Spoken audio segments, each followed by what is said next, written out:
বলছেন যশস্বী প্রধানমন্ত্রী মোদী অসমে মামা। ফলে কংগ্রেসের বাসকে ভোট দিয়ে লাভ নেই। পুরোনো টাকার মতো অচল হয়ে গেছে কংগ্রেস দল।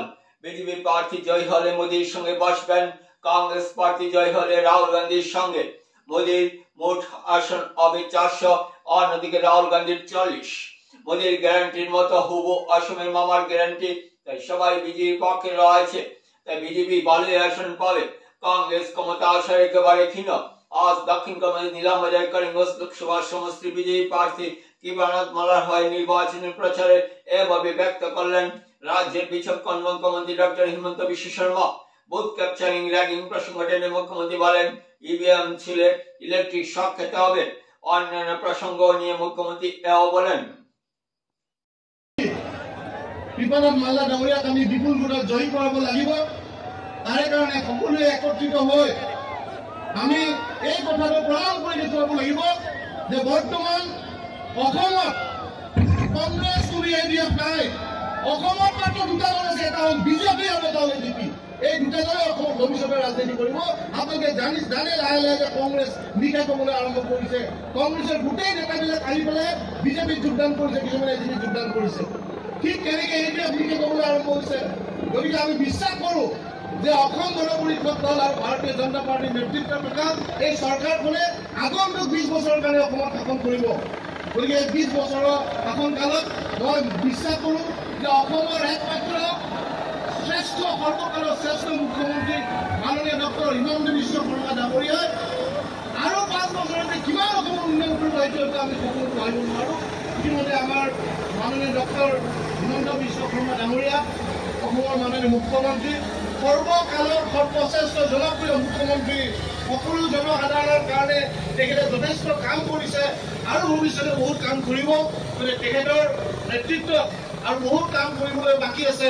মই আশা কৰিছোঁ যে ইয়াত হিন্দু মুছলমান সকলোৱে সমন্বিতে একেশ্বৰে আমি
আগেও পাবে, এটা আমার গ্যারান্টি। শ্রদ্ধা রাইজ, লাস্ট ইলেকশনত মই কৈছিলো বিজেপিকে ভোট দিম, আমি অরুণোদয় নামে একটা নয়া নতুন স্কিম আমি শুরু করবে। কি স্কিম? কি প্রত্যেক মাসিক 830 টাকা ব্যাংক অ্যাকাউন্টে জমা হবে। আমাকে কেউ বিশ্বাস করছিলাম না কি রকম এটা সম্ভব হবে, 830 টাকা মাসিক কি রকম আসবে।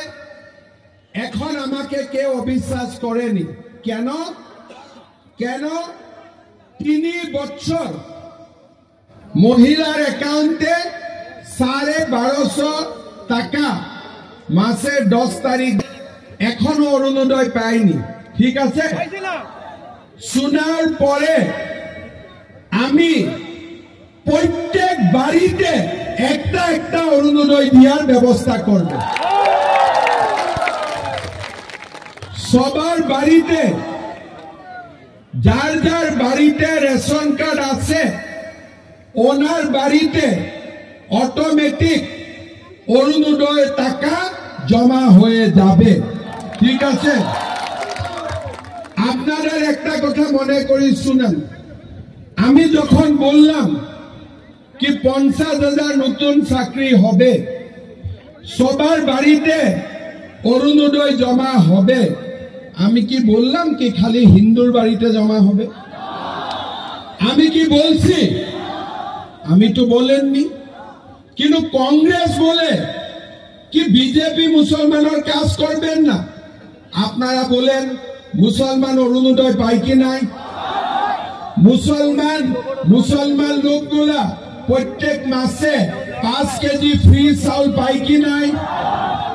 মুসলমানের হাতে আয়ুষ্মান ভারত কার্ড আছে কি নাই? আপনারা বলেন মুসলমান লোকের বাড়িতে অরুণোদয় জমা হয় কি নাই? হয়। তেতিয়াহলে কংগ্রেসে কিয় কয়? কেন কংগ্রেস বলে কি বিজেপি মুসলমান বিরোধী? কেন বলে? এই সাম্প্রদায়িকতা কে বলে? বিজেপি বলেন না, এই সাম্প্রদায়িকতা কংগ্রেস পার্টি বলে। আপনারা দেখেন বিজেপি সরকার আসার পরে রাস্তা হয়েছে, এই রাস্তায় কি হিন্দু মানুষরা যায় কি মুসলমান মানুষও যায়?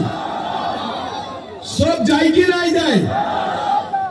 ঠিক বলছি তো? আমি এখন আসামে রাজধানী এক্সপ্রেস গুয়াহাটি শিলচর ব্রডগজ হয়েছে মোদী সাহেবের আসার পরে। ব্রডগজে খালি কি হিন্দুরা যায় কি মুসলমানও যায়? সব যায়। তো কংগ্রেস কেন বলে কি, কংগ্রেস পার্টি কেন বলে কি আমরা মুসলমানের কাজ করেননি? कांग्रेस पार्टी खाली झूठ बोलने जानते हैं और कुछ बोलने नहीं जानते हैं, है ना? आप लोग देखिए, अभी हम लोग एक नया काम करने जा रहा हूं। ये नया काम क्या है? जैसे मैट्रिक परीक्षा का रिजल्ट देगा 20 तारीख का बाद, ठीक है? जब रिजल्ट देगा 5 लाख छात्रों ने परीक्षा में अपियर किया है, उसमें 3 लाख पास करेगा, 1 लाख कॉलेज जाएगा, बाकी 2 लाख घर में बैठेगा। क्यों?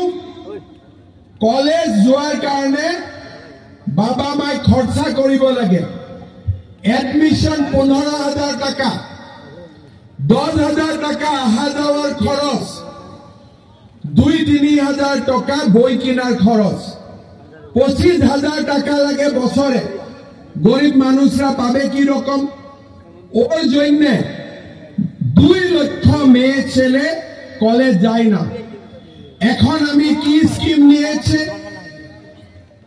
इस बार से जब मैट्रिक रिजल्ट दे देगा जो कॉलेज में बेटिया का एडमिशन होगा लड़की का एडमिशन होगा लड़का और लड़की दोनों का एडमिशन फ्री होगा ठीक है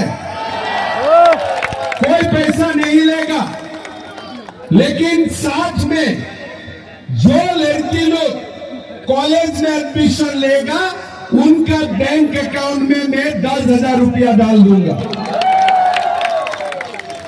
फर्स्ट ईयर में 10,000 सेकेंड ईयर में 10,000 डिग्री में 12,500 डिग्री सेकेंड ईयर में 12,500 डिग्री थर्ड ईयर में 12,500 और पोस्ट ग्रेजुएट जाएगा तो 25,000 आप देखिए 50,000 नया नौकरी घर घर में बारी बारी में अरुणोदय और साथ में लड़कियों का पढ़ने का पूरा खर्चा सरकार उठाएगा मेয়েদের পড়াশোনার দায়িত্ব কমপ্লিট সরকার নিয়ে নেবেন আমরা মাঝে বহুত আমার মধ্যে এখন ইমান উৎসাহ আগতেতো কোনো ইলেকশ্যন মিটিঙত নহৈছিলে ইমান উৎসাহ ইমান উদ্দীপনা ইমান জোশ তাৰমানে বিজেপি জিকি আছে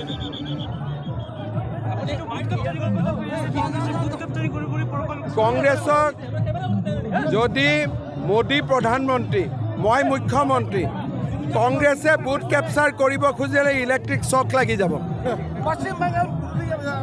अरे छोड़ो आसामेर बात बोले मैं पढ़ा नहीं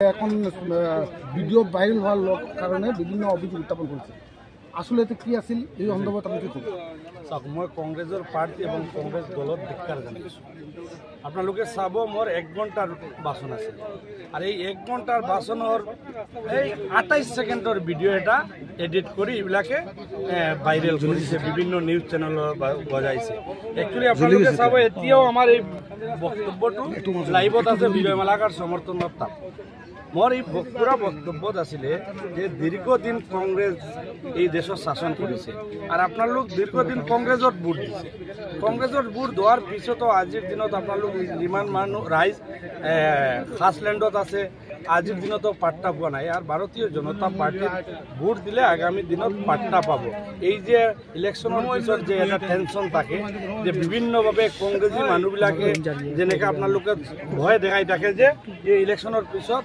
বিজেপিয়ে জেসিবি পঠাব মই তেতিয়া কৈছিলো যে ইলেকশনের পিছত আপনার লোকের ঘরত জেসিবি না যায় আপনার লোকের ঘরত পাট্টা যাব জেগার জমির কাগজ যাব আর এইটোত এডিট করে আপনাদের চাব প্রায় 1 ঘণ্টার বক্তব্যত 28 সেকেন্ডত এডিট করে এইটো পোস্ট করেছে মই এইটোর এগেইনস্টত রাতাবাড়ি থানাত একটা কেস দিছো লগত ইলেকশন কমিশনতো ময়ো কমপ্লেইন দিম যে এনেকা এডিট কৰি ভাইৰেল কৰি মানুহত যাতে বেহা পথত পৰিচালনা কৰিব পাৰে এইটোৰ এটা পথ অৱলম্বন কৰিছে কংগ্ৰেছত আপোনালোকে চাব খালি আমাৰ ভিডিঅ' নহয় আমাৰ এই সাউথ কৰিমগঞ্জৰ বিধায়ক সিদ্দিক আহমেদ সাহেব 2019-ৰ এটা ভিডিঅ' এইটো এডিট কৰি এইবিলাকে কি কৈছে যে হাফিজ ৰছিদ সাহেবত সিদ্দিক আহমেদে ভোট দিবৰ কাৰণে আহ্বান জনাই আছে এই কাৰণে সিদ্দিক আহমেদ সাহেব সাউথ কৰিমগঞ্জৰ এমএলএ কেছ কৰিছে ময়ো কেছ কৰিছোঁ আৰু 1 ঘণ্টাৰ বক্তব্যত যদি সৎ সাহস থাকিলে নে তাহলে মোর যে 1 ঘণ্টার বক্তব্য আছিল এই 1 ঘণ্টার ভিডিওটো দিব লাগিছিল